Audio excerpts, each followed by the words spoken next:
got Jerrod here today. He's a comedian, a local guy, and we're going to talk about his shows and what he's got coming up. And hopefully he'll make us funny here. Before we talk about any of my shows, guys, I got to tell you one thing. There's a new rule starts now. What's that? And the new rule is, if you use any type of profile picture to get a date, like on social media or dating sites, if you're using a picture, right, it's got to be no older than 90 days. No, it's got to be 90 days.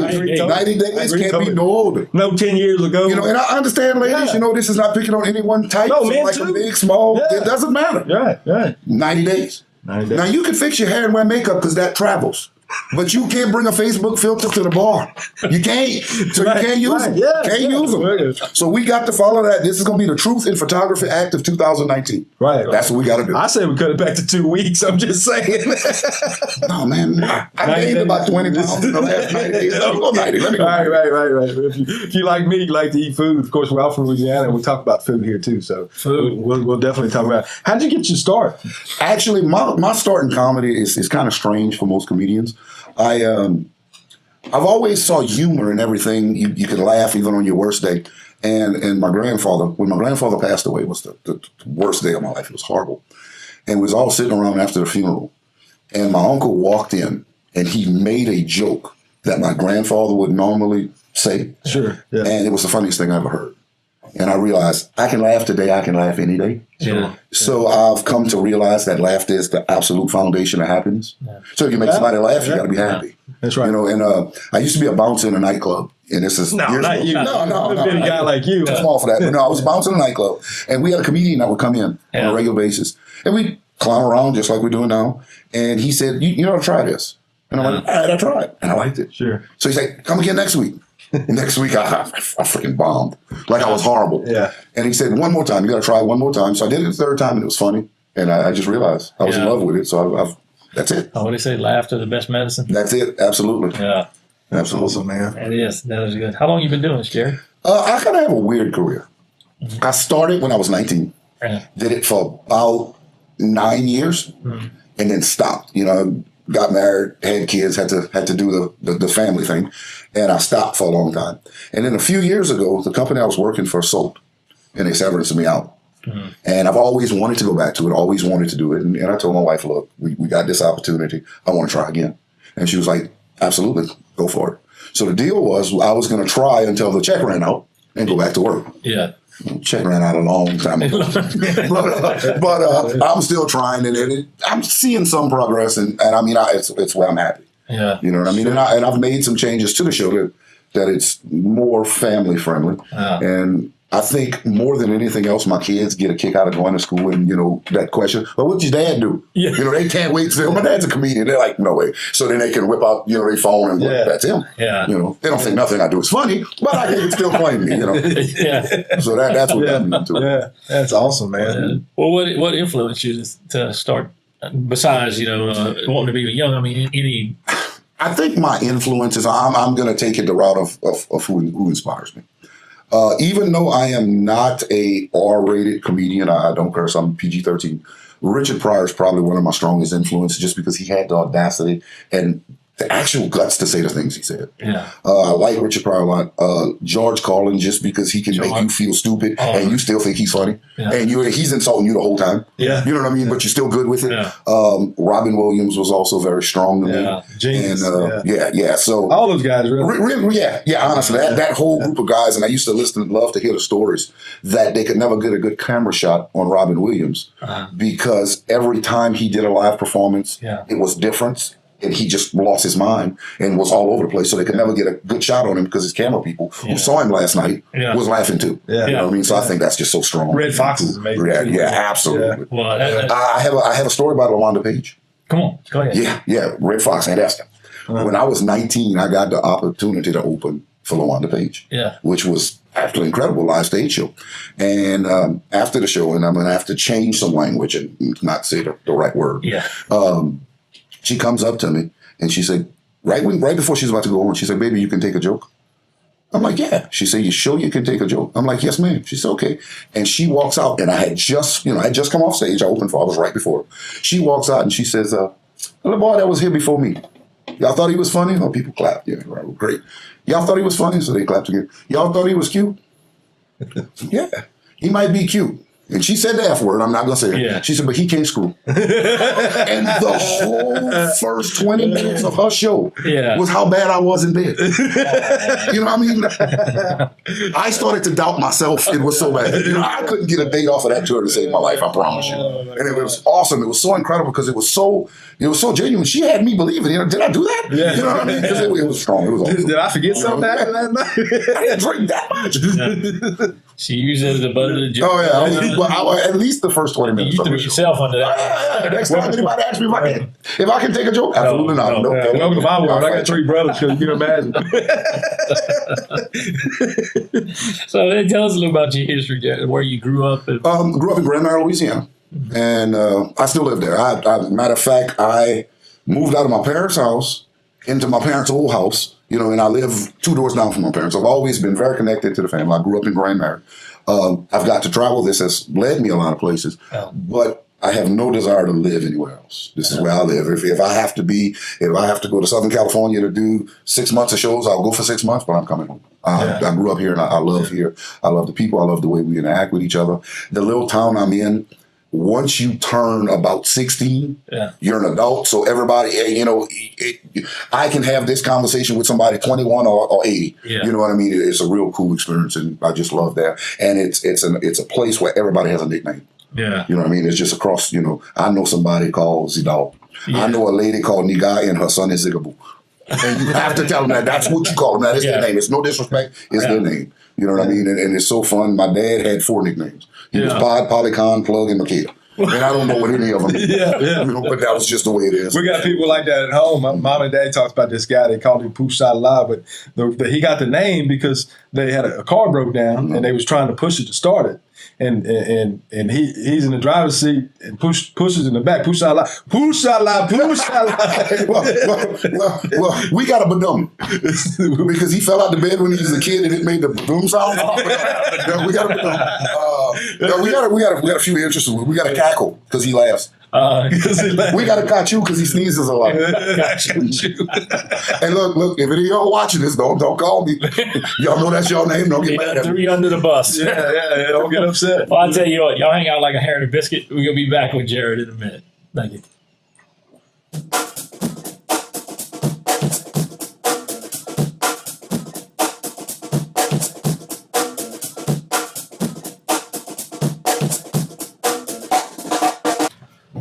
And we back. We're talking with Jerrod today, Guillory. And Jerrod was, I don't know what we were talking about. I think we were talking about a poulala or something. And you see, poulala was, and things like that happen. And Monka Dud is probably, he dumb as a brick, man. He can't pull pee out of boot with the directions on the bottom. But he's about 6'4", about 140 pounds. Yeah. He burgundy because he's been in the sun so long. Got a long jerry curl with no activator. If, you know him if you go to the trail ride, you see him down there. And he stutters horribly. You know what I mean? He talks, Jerry, stutters horribly. Well, him and one of his friends was in a car riding down the street. And he was driving and his partner Skillet was in the passenger seat. State trooper pull him over.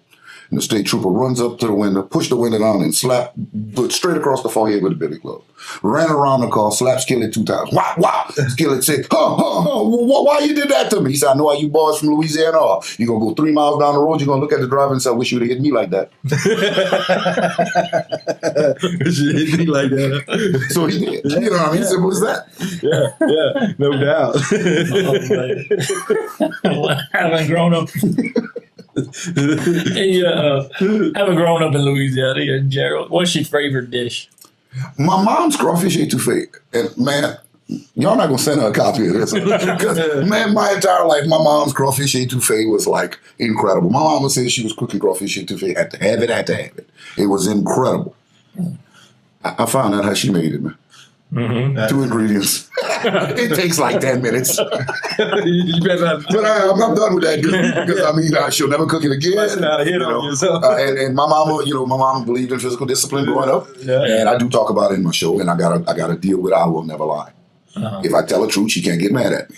But because of my mom was such an awesome person, and we had colorful discipline, I got a lot of stories. I mean, she really did hit me with a raw piece of chicken. You know what I mean? No, dude, I'm telling you, she was seasoning and cutting the chicken one day, and I done something stupid, and she just popped me in the face with it. Kind of up, I like to burn my retina out. She had a knife in the other hand, so I'm glad she didn't stab me. Right. Then she showed me the piece she hit me with, baked it, and made me eat that piece. And I mean, that messed with me violently. You still don't look at chicken. No, chicken is special. She did hit me in our car when she was 16 on purpose. I was 16. She told me to stand in the driveway while she started the car. I did. Can't call my mama's bluff, bro. Yeah. So she hit me with the car. So I can't talk about our crawfish etouffee. I can't tell a secret, but I'm thinking about doing a cooking show. Yeah. You know, for men who try to get booty on the first date. So I'm gonna make a bunch of easy dishes that look complicated, and crawfish etouffee is like number one. Oh, so if we'd have known that, we'd have had you cook for us before. Oh yeah, bro, 5 minutes, I got you. Next time you're here, probably got everything you need in that cabinet. Absolutely. Was your mom a religious lady? Or? We grew up in the Catholic faith, and we're all Catholics, and we all do our thing, and God is number one. And somewhere in the Bible they said that spare the rod, save the child. Somewhere in the Bible, no rod has been spared. They used every one of them. Yeah. He's been spared from being broken on you. I bought a few others. Spoons and chicken. Spoons are my friends. Wooden spoon or a metal spoon? Anyone she can get at. That big stainless steel when they do with gumbo. I've been upside my head quite a few times. You wanted to talk to us about Creole Magazine, bro. Yes, Creole Magazine is. I got to help you out. Y'all can make me lose my sponsorship. I'm laughing at it right now. Creole Magazine is out of London, England. And they do sponsor my comedy. Yeah. And it's about 175,000 subscribers worldwide. Sure. It's growing a lot, and it is a lot to do with the European people wanting to visit Louisiana so much, because they have made the connections between the European Creoles and Louisiana Creoles, and they like to share a lot of the culture. So they come down every few weeks and spend some time with us and interview different people in Louisiana and talk about our way of doing things versus theirs. And I think we hooked up about a year ago. They did a feature article on me and my comedy and my family, and now they sponsor me. So all these pictures you see of me standing in front of Creole literature, it's part of my sponsorship, and they offer me advertising and include me in a lot of their projects, and I love it. Well, it's wonderful to hear that there's a company specifically in Europe that is gearing their culture towards ours. Yeah, they're looking to make partnerships with Louisiana, and it's awesome. It is wonderful. Really good people. And that's another reason why I wanted you to bring it up. Not to mention your sponsorship, but you got to work that in. I got to keep it. I did it. I mentioned y'all. I worked it in. And we'll talk about it again later. I'll put some stuff up on the show at the end of the credits, so maybe you can check their Facebook, webpage, whatever it is they have. Yeah, and it's it's an awesome magazine. I mean, it's almost Playboy quality without the pictures. It's probably got some good food pictures in there for us Cajuns. Absolutely. A lot of good food pictures. A few recipes. Yeah. Jerrod, you got any shows coming up or any appearances? I do a lot of different things. I Houston Improv every now and then. My next big one. We classify the shows as two different ways. A small show is 20 minutes here and there, however it works. The big show is usually theater or casino shows. The next big one will be at the Municipal Auditorium in Morgan City on March 16th. It'll be a very good little guy that started open for me. He's out of the Opelousas area. His name is Chris Lazard. They call him Just Chris. He's our opening act. And then this time I'm going to do a joint project with Sean Uncle Luck Bernard, who's doing awesome on social media right now. He's got some videos, and he's doing real good. He's up and coming, doing awesome. And then I'll finish out the lineup. So it should be about a 2-hour show at the Morgan City Municipal. Well, you told me you did an hour and a half show, man. Yeah, my normal set is 90 minutes. Now, depending on the video, on the venue, they may want me only to do 15. It's up to them. Sure. But the big show or a show that I'm a feature or a headline is going to be 90 minutes. Well, that's a lot of material. Well, actually, I kind of get stuck in talking, and most of the stuff I talk about is true. Yeah. It's very true. I might throw a little exaggeration on it a little bit, but when you come in from that true part, I can just kind of run with it because I'm not making it up as I go. I'm just reliving stuff. The chicken comment I made earlier is true, guys. Yeah. I don't want no. I'm a little old for Child Protective Services. We're gonna talk to your mama now. Yeah, hey, that's the deal. The deal is I have to be honest. I can tell any story I want as long as I tell the truth. Yeah. You know what I mean? So. It's a lot easier to do 90 minutes when it comes from the truth. It comes from me. I tell stories about raising my kids. Taking them on vacation. Oh my God, vacations with children are unbelievable. You know what I mean? You know, I went to Disney World and almost got in a fight with Winnie the Pooh and thought I was in the right. You know what I mean? So it's just it's incredible, and it's just fun to relive those things and go through what we all go through. Yeah, well, we talked about it in a previous podcast and shows that, you know, Louisiana cooking, the whole family thing, it's part of the way we entertain people. So, you know, the show it's about the entertainment experience in Louisiana, but that's also about the family and people that get together every day and for Easter. Well, that's the cool thing about Louisiana. My friends, like, I have friends that moved away, and that's why I said earlier, I never move away. I have friends that live in other places, and they can't wait to come back.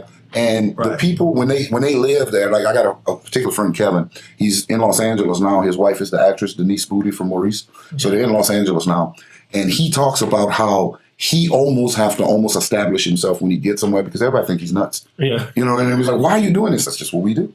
You know what I mean? And they can't see it because they see him as the most intrusive person in the world because if somebody across the street is trying to move a couch, he's going to help. Yeah. And they're like, you know, what are you doing? He's like, oh, man, I'm just coming to help. You know, why? I want to do. That's what I'm supposed to do. Yeah. So it's pretty fun. That happens to me, too. I've been in New York City, and a girl fell in front of me. I'll never forget it was, there was ice everywhere, and this girl falls over, and I go to try to pick her up, and she just looked at me like, yeah, what are you doing? Yeah. Got me feel? You know what I mean? What are you doing? The other guy was there standing. I'm like, what's that all about? He goes, bro, people around here ain't used to that. Yeah, you can't do it. You around here, somebody fall, you don't pick them up when they get up, they're going to hit you. Yeah, exactly. You better pick them up. Yeah, exactly. Totally agree. Would you ever, besides being a comedian and a father, what are your other interests? Yeah, what you like to do when you're not? Well, I would say I like to, but I've come to realize that when I'm not comedian on stage, I'm comedian at home because my kids are nuts. Yeah. You know what I mean? You know, the things I got to deal with, I got 3 daughters. I don't get to pick anything. You know what I mean? I even got a female cat. We have a male dog, but he's gay. You know what I mean? So comedian is it. I have no other interest. It's either make somebody laugh or I'm going to start crying. What's the dog's name? Lucky Charms? Man, my dog is named Odie. Odie? A male dog named Odie. That's a gay dog. You know what I mean? I feel sorry for him. Yeah, I'll hear right. Probably the best dog you ever had. He don't do nothing. Yeah. He's sweet. Yeah. Well, y'all, it's been fun hanging out. I'm Hoyt. And I'm Corey. And I'm Jerrod. Until next time, y'all give a hoot and a holler to the Coot and Collar. Have a great day. Thank you.